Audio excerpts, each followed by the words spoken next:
Brent Knott, excited to talk about how you've been able to become one of the leading brands and people in your industry, in the wrap industry. Would you say your industry also includes tints and stuff? Yeah. Okay, so that Film really application. opens it up. Yeah. What got you into this industry to begin with, and why did you even want to start your own shop?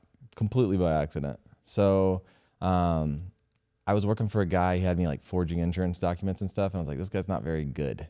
So he would screw me over in a heartbeat. And so I ended up leaving his business to wrap 2 cars in Florida. And this old guy that I was wrapping the cars for, his name is Bill Riddell. And literally, he's just, the first day, starts asking me questions like, what would you do if we were best friends in high school?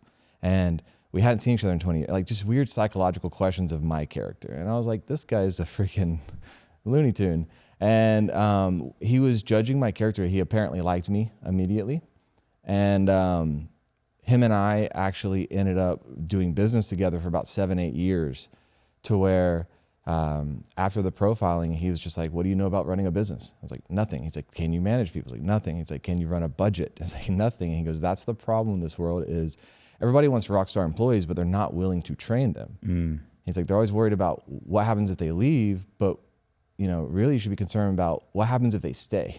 Yeah. You got really crappy people working for you. And he's helped. He was a little bit about him. He's a man of God and all that stuff. And his ministry, he felt, would be to make people millionaires. So he's probably personally helped 50 to 100 people hit 7 figures, So cool. Mostly in the sales sector. He would hire young people at 18 in his business, come out of high school, say, listen, college is important, but like, what do you want to do? What do you want? His questions are, what do you want out of life? What does it look like? And how are you going to get there? And he's just like, because you might not want my life. I've sacrificed a lot to get where I'm at. So he hired, basically he did the same thing with me with business. He's done that with probably about 50, 60 different businesses as well. And I'm one of maybe like 8 that actually listened. Why do you feel like you're the type of person that listened? I felt like that was my Eminem, you got one shot. Like nobody's ever believed in me. And that's the vision that I kind of look at it through. With hiring and firing on my team, why the culture is so strong is I hold people pretty accountable. I'm not crazy strict, but the lens that I look at with hiring is if I'm not holding somebody to a higher standard, then the mission of mine is to duplicate what Bill did for me. And I can't do that if I'm allowing somebody to fall below par. And I'm actually robbing the other kid that I don't know yet of opportunity that I'm willing to give. Yeah. So you're made aware of the concept that like maybe the vehicle or the vehicle wraps business thing is a container for you to grow as a leader. It's like I see a lot of people even talk about the real estate industry like this, but it's like, who here wants to be a realtor for the rest of their life? Like, who here wants to wrap cars for the rest of their life? And no one does. But when you change the approach or even the purpose, it could create a new level of fulfillment. Yeah. So are you seeing in this industry that a lot of people who are getting started are bootstrapping and they're doing the work and they're getting the clients, and then they all want to eventually remove themselves out of the doing part? What would you say is step 1? How do you find the person? If someone thinks that they do it the best and like, I can't trust somebody with, like, how would you help somebody go to that from step 1, solopreneurship, to starting to bring on somebody? So step 1 basically would be something along the lines of like, identify the opportunity in the first place. I think the young crowd, and you see it with Art, he's a savage. Savage. All of my staff that are my killers are young, but all of the ones who's quit the fastest when I first started this were young.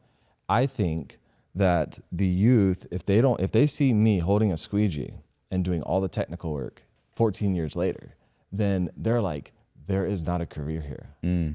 This is just step 1 for infinity, right? So what I did is I created what was called a roadmap to 100K. I got this from a door-to-door guy.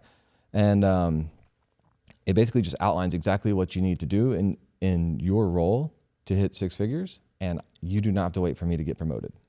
Wow. And so I think just outlining the opportunity and creating that map to where if you do get some, like the person that is hungry, AJ on my team, started with me, quit at a gas station just to take the interview, or not a gas station, a Jiffy Lube, and had no experience. And 1 year later was making 6 figures, or darn near. Wow. And then he even pulled me to the side, and then like, this is the best feeling as a business owner is, hey man, when I started working for you, I had $15.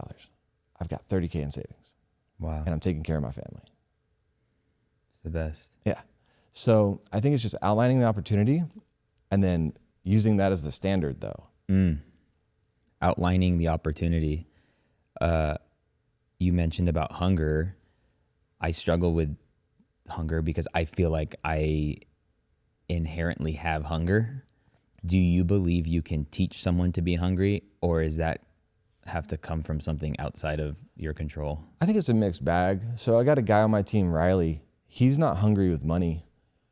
I think he's actually hungry with like experiences, and we actually did a podcast together, and he told me it was an impactful part of his life where he's like, I'm really content. And I was like, why? And he's like, well, because of all these reasons. Like, but have you experienced everything to say that's actually true? And he's like, no. Wow. So I took him out. He's never left Amelia Island, Florida. I took him to St. George, Utah. I did the hike, Angel's Landing with him, and he's afraid of heights and all stuff, and he beat it.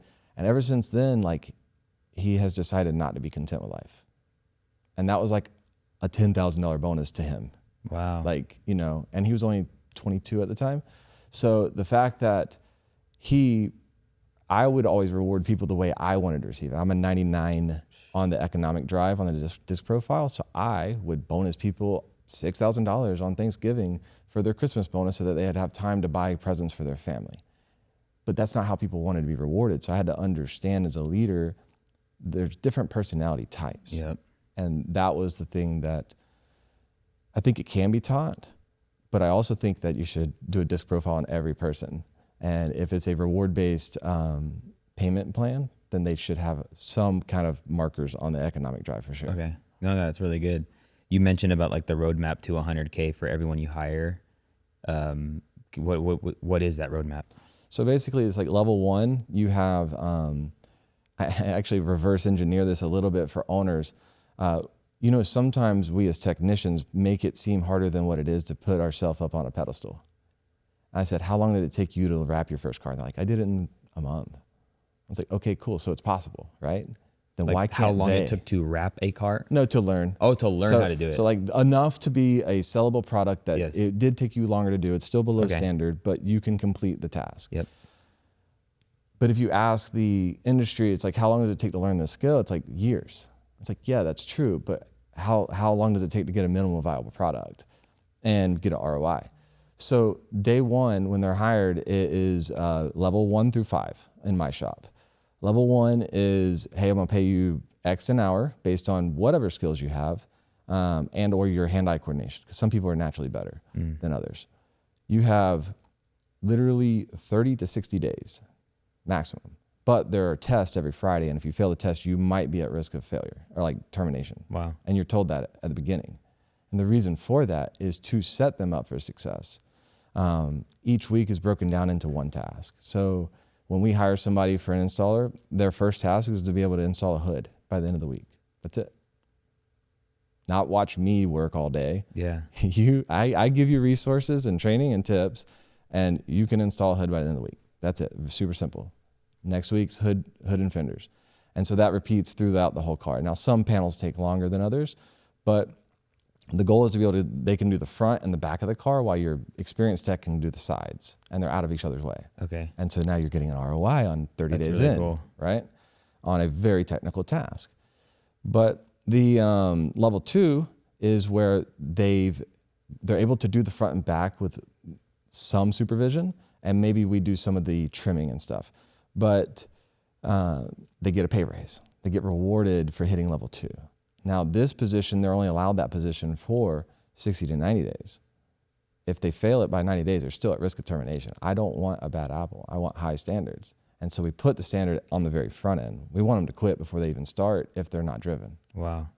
And so, but they can also accelerate it. So there's a minimum time. Yep. So it's like, I'll give you level 3 minimum time. You need to acclimate, but minimum time. And so AJ hit minimum time on every bracket. He was a commission installer in like 3 months. And that means that he can get up to 15% of the overall ticket in simple terms. So we're doing $4,500 wraps on a commercial unit. Now it's like, okay, I do this in 3 days. My pay is $27 an hour, I think, is what it comes out to. Uh-huh. If I can come down to 2, my pay is like $36 to $40 an hour. Now both of them are down to 6 to 8 hours. They're still getting the same 15%. So they got efficient with themselves. Right.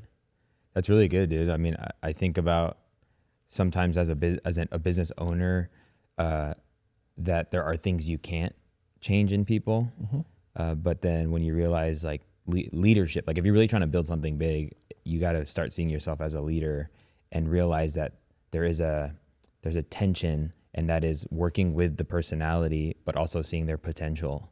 And at the end of the day, if anybody wants to leave, knowing that like when they came our way, they got exposed to how to become better, and maybe they actually became better, then like, sweet, you know?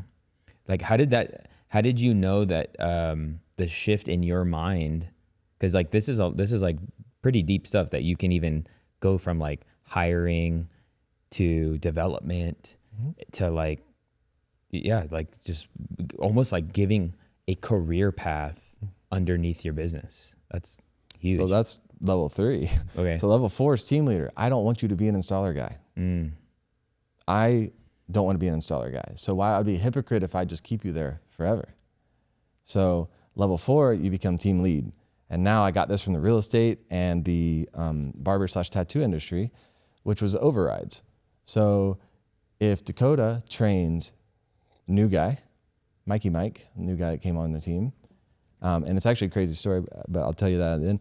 But Dakota trains a new guy, then Dakota gets a 2% override on all his commissions when he becomes a commission installer. So now if you have 5 commission installers beneath you, you're getting 10%, and you're almost making your salary off of other people for bringing them up. Yeah. So good. So now I don't have to worry about onboarding new staff. And so back to not worrying about onboarding new staff, so I hadn't been in my shop in 2 years. Wow. I come there, and I'm like, who's this guy? And it's Mikey Mike. He's like, oh, it's just, we found him on Facebook, and we didn't want to prep the cars anymore, so we're paying him out of our commission. So they're like almost contracting out of their own commission to get this job done. I'm like, we can hire people at level 1, right? He's like, but like we didn't know. I was like, okay. So now Mike's a commission installer, and I didn't even pay him for level 1 and 2. That's crazy. And now I didn't intend that. Right. I don't want that to be misconstrued, but my team is thinking like little miniature owners of their own income. Yeah. No, that's so good. There's cultures, and I would say I have fell into this camp where I've created, because I'm very critical, because I'm creative, I'm critical, and I give myself all these excuses as a business owner, that I've created an environment where it's damned if you do, damned if you don't. So then people just stay. Like there's been seasons where like Art and Sophie, like they don't want to bring an idea, because like when I bring an idea, and like you change the equation in their minds to be a healthy equation that like if this thing grows, we all win, you know? Mm-hmm. And so that owner's mentality is huge. Like how is churn? Like how many people are wanting to like start their own thing from your thing? I have very little churn. Okay. So that's level 5 is I'm willing to own or finance a business with you. I want you to start your own business. So good. And I want to control you leaving in a good way. Sure. So I've hired people where they didn't want to be a career in my business, but they're like, I love working for you. I want to start my own business, but it's handyman. So I was like, fine, work with me for 2 years. I'll teach you everything that I do know that I've learned from Bill, and you can go start your handyman business. And I knew the exact day he quit.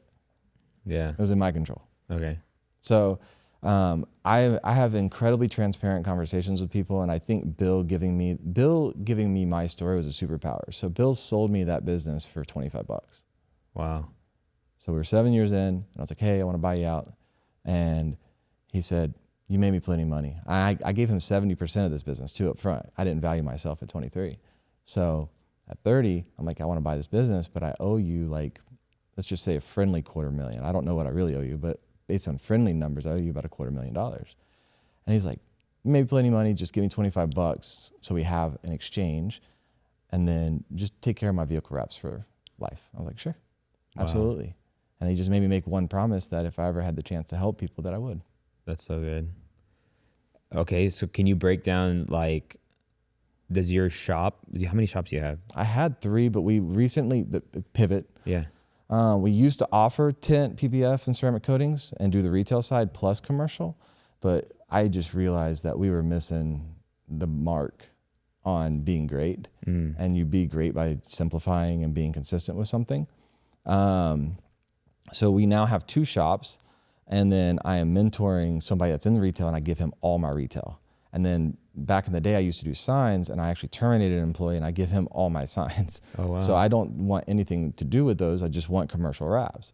And because of that, our business, like, we kept going backwards in revenue. It's like we would be at like 2 million in revenue, and then we went back to 1 million in revenue. Say that, I mean, break that down. My brain is so like, my what? operations manager, just because we went all commercial, and it's like our okay, your brand, right? Your brand messaging, you're deep into that. If you looked at my website and I do commercial wraps and Porsches, exotics, whatever, am I confused? A little bit, yes. Yes. So we decided to go all commercial to where we're not confused. And then what is our angle? We added the component of upfitting and so ladder rack, shelving, etc., that goes on the HVAC vans at the same time. And then the strategic angle was that industry is very old and they're slow. They take 6 to 9 weeks. And if you're a business owner in that sector, every single day that van makes you $5,000 to $10,000 times 6 weeks. So good. So that's our messaging is, listen, you're losing money. Don't care about what my bid price is. I'm actually cheaper. Right. Let me break it down. Right. That's so good. Okay. And then it's cool to know that you can hit multiple 7 figures in this business. What's the cost? Let's say that 2.8, what would you say is what you're going to net from it? So a good wrap shop can net up to 30%. Sweet. Okay. And that's everything cleared, you paying yourself a salary and everything. Depending if you're offsite or in-house, that varies. I think if you're like me, where I don't do anything in my business and I have a killer operator that I have to pay, a 6-figure salary, that's going to be closer to like 20 to 25 on a highly efficient business. Yeah. Sweet. I think 15 would be average. Sweet. Well, okay, let's talk most biggest mistakes that car wrap owners make trying to scale their business. Doing too many services, for sure. So how do you decide which one to pick, and like what's the thing they need to tell them? Because that's a mind game, because you think that offering more, that you create more opportunity by offering more. Why do you create more opportunity by offering less? So I think it's just more about categorizing. So I think in the tent and retail world, the whole game is, oh, Omar got a new car. First thing you're gonna ask for is tent. Like you said, taking care of your family. Okay, great. Hey, Omar, man, this is a really nice car. Like, you should really protect it. Like, think about how much money you're putting into this. This only costs X, Y. And when you, even on a lease, if you returned it, you're going to receive a, better return on the investment. It's also going to take care of it in case something ever happens, et cetera. So the tent game or the retail side is all about the upsell. Low ticket offer to ascend the sale to a $6,000 ticket is the goal. Okay. So I would put that in one big group. Now, the commercial don't offer both. That's the mixed messaging of that is like, I think you're actually losing PPF customers because they're like, oh, they're just kind of like a do-it-all. Yeah. So you're really great clients that are just like, drop it off, tap the card, like no questions asked, like that you want. Those guys are not going to come to you. Wow. When did you realize that? Took me a long time. It was 11 years. 11 years to realize what you just said. Yeah. Okay. And then let's say it's like, all right, guys, we're just going to specialize in wrapping sports cars. Like, what would be like the next step to like maybe clear out? Is it like website updates? Is it changing messaging? Is it promoting new things? You're saying like if the company was already a Generalist, existing and then they want to go specialized? yeah. I think the biggest thing is definitely Instagram. We have a product that is very, people get trapped in it. Like how it's made, you know, we're in manufacturing in a way. So people are like, man, like squeegeeing that water out, that's so satisfying. So I think documenting, that's even shifted because it's so saturated a little bit to where you working and talking and showing your skill, demonstrate rather than trying to convince. Yeah, that's good. I think demonstrating and being authentic online as a personal brand would go a long way. And I've seen that with a couple people. So I had a conversation with a young man, NS Raps in Missouri, year one. Like he had no shortage of work. And it was just because he documented him working at another shop the whole time. And he has like 300,000 followers. Or something. That's crazy. Yeah. And so, okay, we start documenting or showing what we're doing and it's just being present online. You created a CRM system. Why did you create that, and what was missing from the industry? Yeah, I mean, everything was missing from the industry. So I tried every CRM under the sun, including Service Titan, which is like an HVAC, very expensive CRM, and nothing really worked well. And I finally decided that like I was just going to build something, Frankenstein something together for myself. And I was several months into it, and I showed a guy, Brad Rapone. He's like, "This is really sick. Like, I want to use this. Can I use this?" Like, sure. And then I met another guy, and that guy, I was like, "I'm going to hire you one day." And the three of us ended up becoming a team and starting that business. And so you have two visionaries and one integrator. But it works really well because Matt is a savage on the integration side. But I spent a lot of time where software makes you kind of conform to it.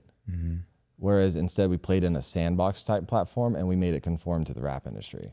And it's a lot more setup because it's no code, but it's everything that I am doing. And so when you start day one, it's no longer like, oh, well, what's my first process I need to build? Or what is my process chart going to look like? Or what steps do I need to take to make a sale? Instead, it's like, based on several hundred accounts, this is what we see to be pretty good as a baseline. It's 75% there. You're going to change this, but we invite you to. Yep.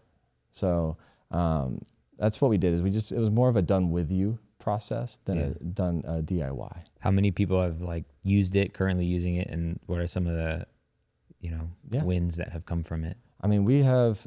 So my big current goal right now is to help 100 rap shops cross the 7-figure mark. And so far I'm for sure at 2 in the last year. That's huge. But we've had people message us that were terrified to come into the ecosystem because we're not cheap. We don't charge for users, but it's $400 a month. And so your $300,000 shop's like, man, that's really expensive per month. And I'm like, yeah, but think of all the processes that you get to skip that's literally just straight out of my shop. Yep. And then you get me every single day because every day at 1:00 Eastern, we do group calls for training. Oh, no way. And so if you have a question about a process, I will say, I've done that before. I've rented that movie.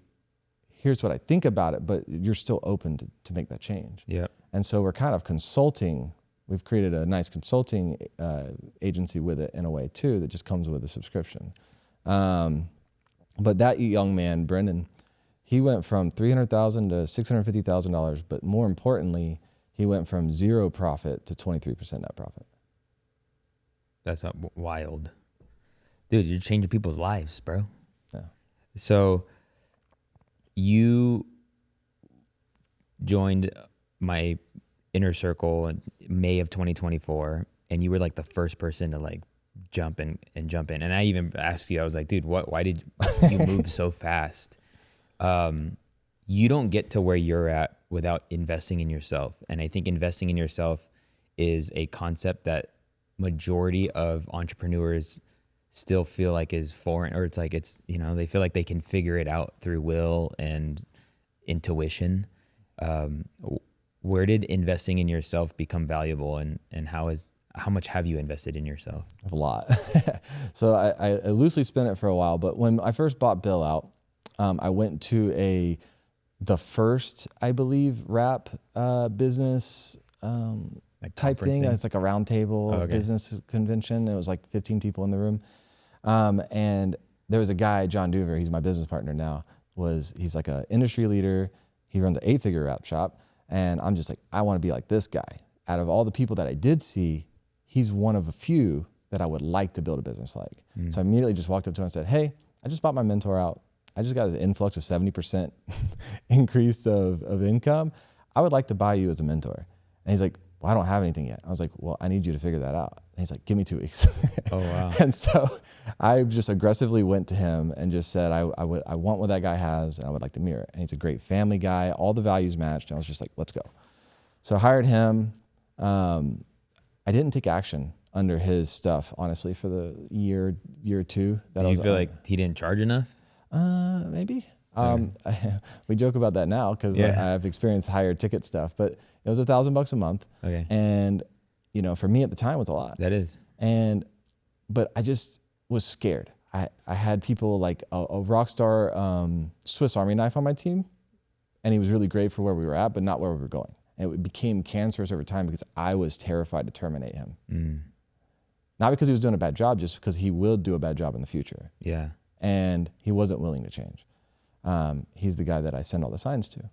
Now, after that, I realized or come to realization that I was a visionary. And so I hired an integrator coach. His name's Thomas Keenan. And we built a map that was going to take me a year to build the business to get me out, basically, was my goal. And I ended up leaving in 6 months. So, and literally what's funny is instead of 2 years of coaching with him, I got like 3 months in. I was like, okay, I see the whole year plan. Hey, Tom, I don't need you anymore. He goes, congratulations. And I was like, what? Like, I just terminated you as a coach. He goes, most people don't understand that they need the coaching, but you must take action. All the education is irrelevant. This is what I want you to do. Right. And so most people never actually make the conscious decision to say, okay, I got the whole map. Let's send it. And he's like, call me back in a year whenever you hit the next big ceiling. And, so good. And so I did basically everything. That was what was the creation of Torque CRM. And then from there, there was a call to action from my buddy in St. George. It was $25,000. And I was like, man, that's a lot of money. But the question I asked myself was, every time I've taken action on education, if I can bet on me and that's the only person that I can rely on, then I can't lose, right? And I think that's the biggest problem with people who are poor buyers is actually that they've lied to themselves so many times that they've lost trust in the only person that really matters as far as their decision-making for life. So good. Then there's like a transference that takes place because like my COO, her ex-husband, he was a real estate guy, just asked her a question like, hey, my camera needs an SD card. And she just sent him whatever came up first on Amazon, and it was $200. And he was like, dang, it's $200? And, my transformation in business has come from how I see myself. This is what Brian Tracy, sales educator, talks about. Your self-concept is so important. It precedes your sales in business.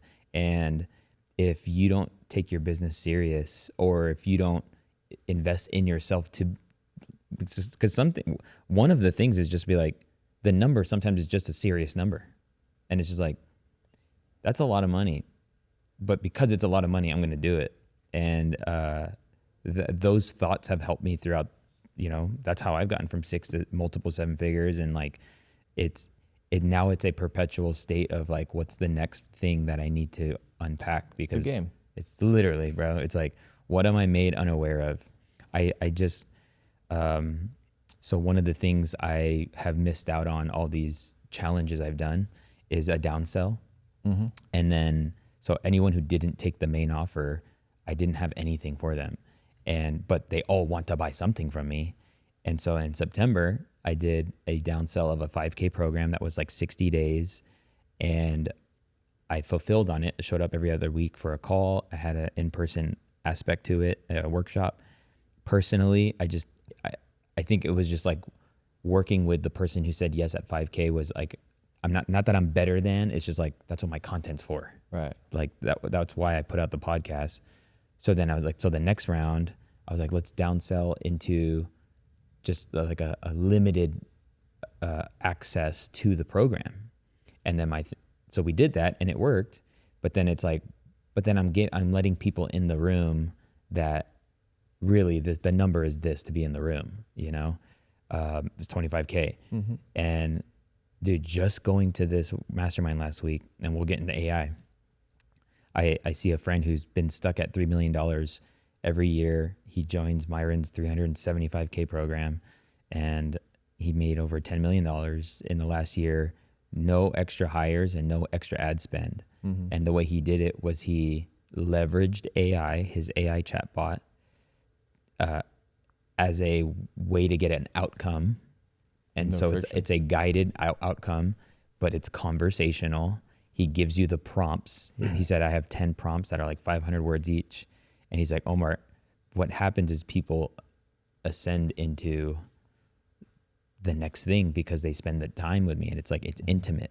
Right. And I was like, shoot, I made a chat bot, but I didn't have like a purpose for it. Mm-hmm. But dude, that one unlock, I genuinely believe that one unlock is going to make $1 million. Mm-hmm. It cost me $50K to be in that room. And that's why I always want to make people know that, like, when you invest in yourself, you always get so much more than the ROI of, and not even just financially, but it's like, now I'm forever messed up with this one unlock because now my brain's going to operate at a different level. Yeah, 100%. I mean, I bought Hermazi's AI bot, and now it is well worth the price of admission because now it's a monthly fee. Yeah. So, I mean, Did you do his, like, when he dropped the offer? immediately. Okay, that was 16, Yeah. and then they just renewed for like 36. Was that what the number was? I believe it is. Yeah, and then you renewed for 36. Mm-mm. But you No, dropped.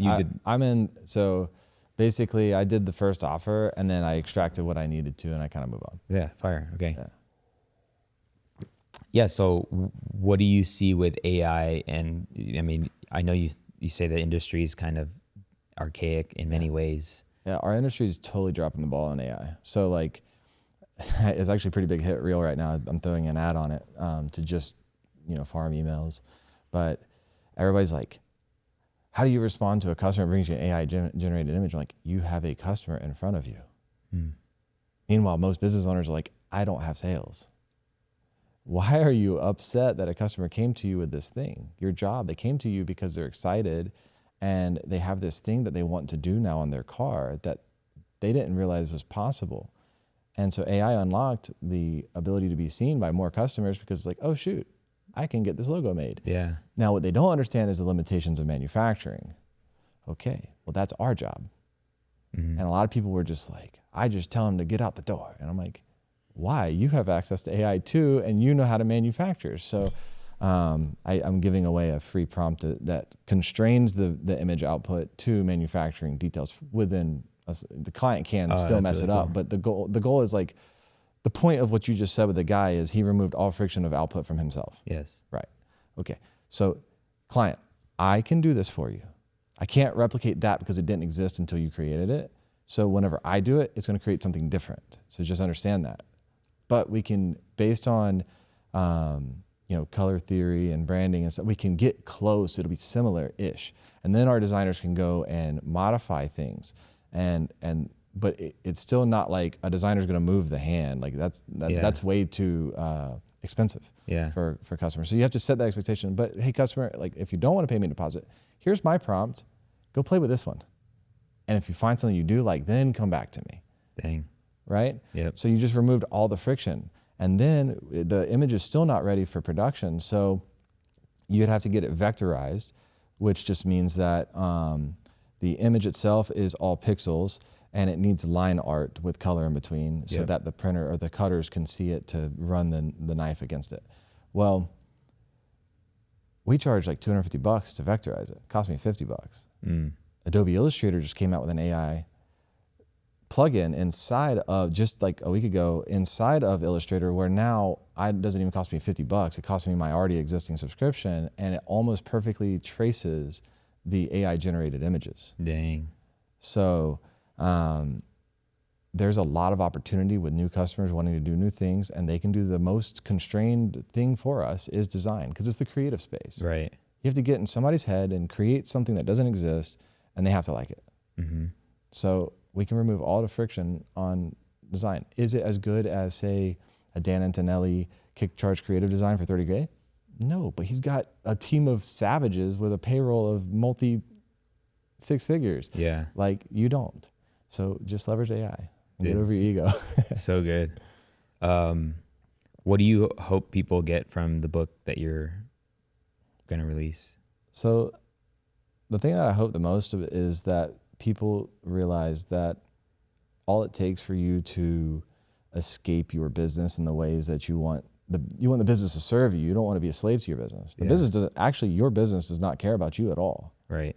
So that it's just a decision that when you actually finally like raise your standard for yourself, so many of us entrepreneurs we have high standards for our customers. We have no standards for ourselves.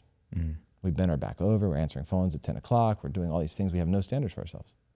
But the minute that you realize that the business is there to serve you, and you make the decision like, is this business serving me, or do I need to put it down or make some changes to make it serve me, right? Yeah. So that's what I want, is just people to know that a business doesn't have to be this thing that loses a soul.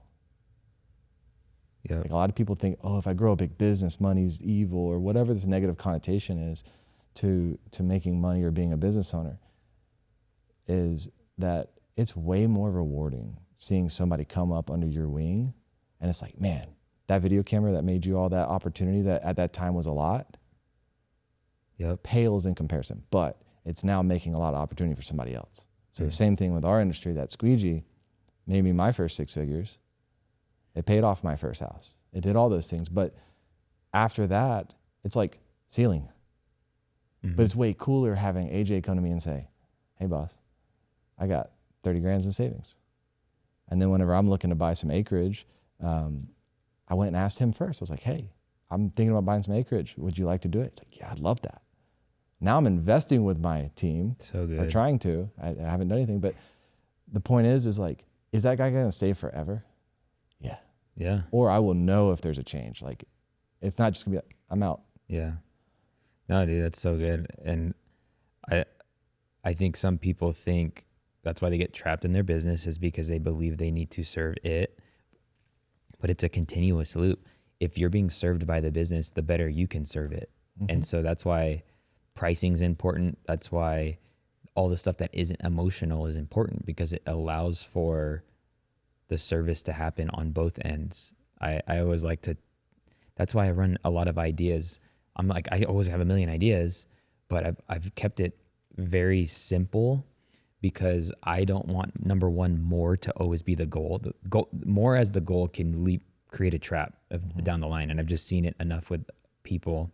And then if I can't figure out a way to automate or put a system or a person behind this idea, because if it's at the expense of my current desired lifestyle, then it no longer serves me, and people don't realize the state of mind you're in when you're being served, because then you're not weighed down by the drama or the fear of the business, all that stuff. It's you have bandwidth. Yeah, we need to be in a euphoric, as CEOs, we need to be in a euphoric state of mind. And which is why I didn't realize, like, bringing on an integrator just even in 2.5 months has, like, dude, I'm getting goosebumps, because like even she's been able to close 5 people from the DMs and emails, and I didn't have to, and 3 were pay in fulls. Mm-hmm. Like, in my mind, I'm like, dude, I had to do a web class and go to the challenge, give my offer and pull teeth a little bit. And like, it messes with your brain, and you realize, yes, the business is its own organism that has no emotions.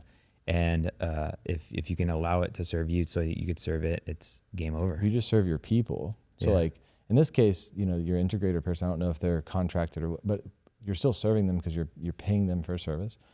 Their job is to make sure that it returns on Mm-hmm. investment, because if it does, then you're going to keep them for as long as it needs to be kept. Right. So you were talking about sales were occurring without you. So I mentioned it earlier, but Letha recently is my main operator. She's our integrator. She legitimately, I was like, hey, there's this big convention coming up. There's this meeting with these big wigs. I was like, do you need me there? And she's like, I don't think I need you there. I was like, are you sure? Like, this is the biggest sale the company's ever had. She's like, no, I don't think I need you there.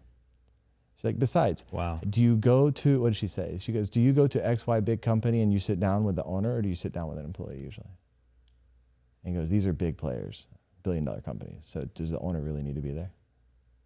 Or does that make you look smaller? And I was like, all right. She got a contract, and we are the only wrap vendor for a $24 billion company nationwide. And it's in pilot phase this year, but they just visited our shop. They're building out rooms specifically for us to wrap inside of their facilities. Dang. Everything. And so now I don't have the overhead of the building. That's crazy. I've removed all of that because I'm using theirs. They get and all it cost me was a 5% kickback, basically. Yeah. So. Unreal. And it's big. Yeah. Dude, brilliant. You're brilliant. Let's wrap this up with you consulting me. Help me get to the next level. The selfish question. For sure. Hey, I pay attention to those questions the most. So I'll give you something that I think is a lesson that my mentor taught me. Me and Deanna just visited him, and he goes, I think everybody's using AI wrong. Everybody's looking for, like, cool, I can ask it a question, I get all this information. He's like, but the problem is a lot of things are still on the desk tasks, right?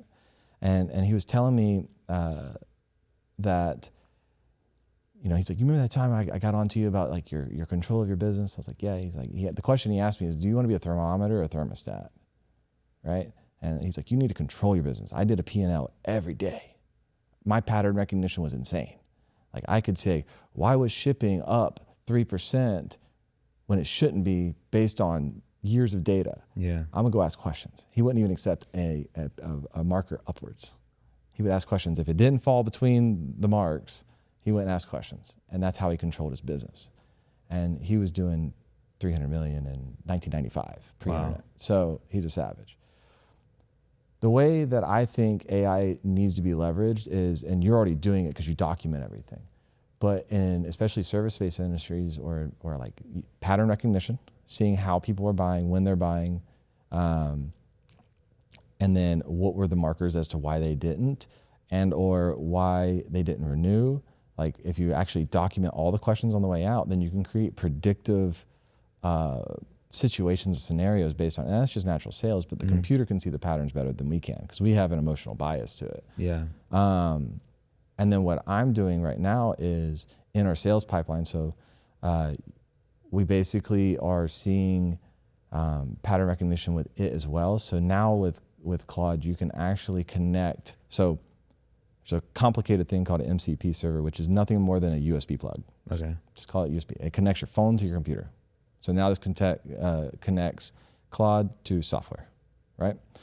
So every morning, my team gets a scorecard. What was your speed to lead? How fast did you get to the customer? Did you ask for the sale? Like, whatever our markers that we're trying to meet, it's reminding them every day, not in a negative way. That could soul crush people. Yeah. But it's just like, here's what you did great. You sold this, you're at this percentage of your sales for this month. I noticed you did this, but also we didn't put an opportunity value in this card. Like, what is the job worth? We have no information on that. Our hygiene on cleaning up our cards isn't as good as it should be. And every single day, it gives them a checklist. Now, what do I get? I only get what they don't do the next day. So it makes suggestions, and they update it, and it keeps the software clean because the data is only as good as its hygiene. And then, I don't have to ever watch it. I only get what doesn't happen. Dude, so good. So putting in these AI softwares into your software and or all of the aggregation of your data. I went on a tangent, so I missed the point. The simplification or the unlock that I had with Bill was, don't use AI as like a person. use it almost like it's a library or an encyclopedia. And it has all this back data with perfect recall of your context. And so it's like, you know what, I need a really good story today for my speech. What are some stories on people that have been in my program? Mm-hmm. And then you're 5 years forward, and like it's like you have conversations every day. You're gonna forget a lot. You're gonna probably forget Wow. more than you learn, right? So good. Then all of a sudden, bing, book appears in your hand. It's like, well, okay, I want to go deeper. And it opens up to the perfect page that you want it to go to because you already gave it that data. So using it like an encyclopedia for your business Wow. is massive. Dude, art. Bang. I don't know, like testimonials. Yes. Like asking the AI chatbot who's won in the past. Give me a story. You have it all recorded. Bro, 2.5, 3 years. I know. It's crazy.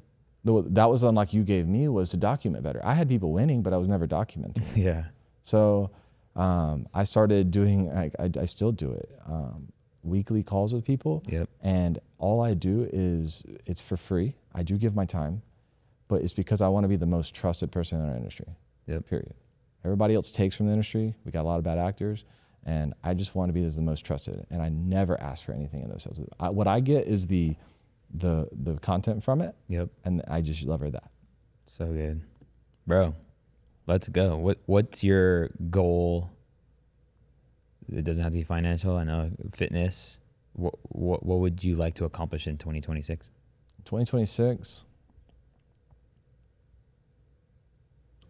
I think I would like to actually acquire a property this year. Let's go. That I want. That's going to be like a legacy play. Yeah. Like we're looking at 50 acres. But I think that's the real big one. Yeah. Everything else, I have a lot of boxes checked. I'm actually, in 14 years of business, I'm actually happy.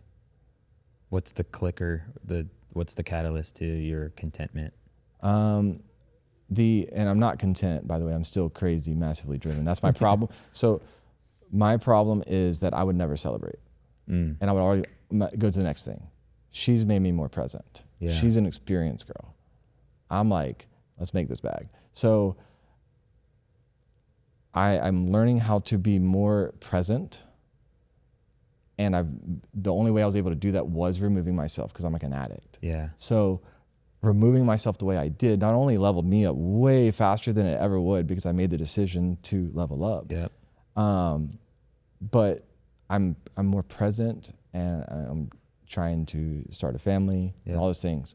So it's more that for the first time, it's not a KPI. Yeah. There is no marker or indicator on it. So good. And I think it's because I just put myself first. Yeah. That's it. I put my business first for way too long. And as we wrap, just the whole health journey you've been on, how has getting your health in order, or it being a part of a priority, affected your business? Well, if I was 310 pounds still living in Mexico, odds are they probably would think I was just a slob stealing from the business and not attractive as a role model at all. So I think that if you don't take care of the one thing that you do have that you can't fix with money, Come on. then you're not going to take care of other people too. So I think that's been the big thing with health, is it's the one thing money can't actually really truly correct for you. Yeah. It can help you a lot. It can give you leverage, but money will not give you a six pack, period. Right. I don't have one yet, but Yeah. I lost 100 pounds. I'll take it. Yeah. No, turn up. Dude, I have lost like 35 pounds over the last 6, 7, 8 months. And I didn't realize that subconscious confidence. It's not like I'm walking around with my shoulders up high because I'm like, I weigh less. I didn't realize that the extra weight I was carrying subconsciously is extra weight you carry. Yes. And like how you present yourself from a sales standpoint Show you a photo. is like my best converting sales opportunity happened after I lost some weight, which is like no one would ever really talk about. Look at this photo. That. So that was me and my Riley going out to a job. Crazy. Big O dude. I'm unhappy in that picture. Yeah. Yeah. Miserable. So good, dude. Appreciate you. Grateful for you, and it's super cool to see all that you've been doing. Yeah. Thank you.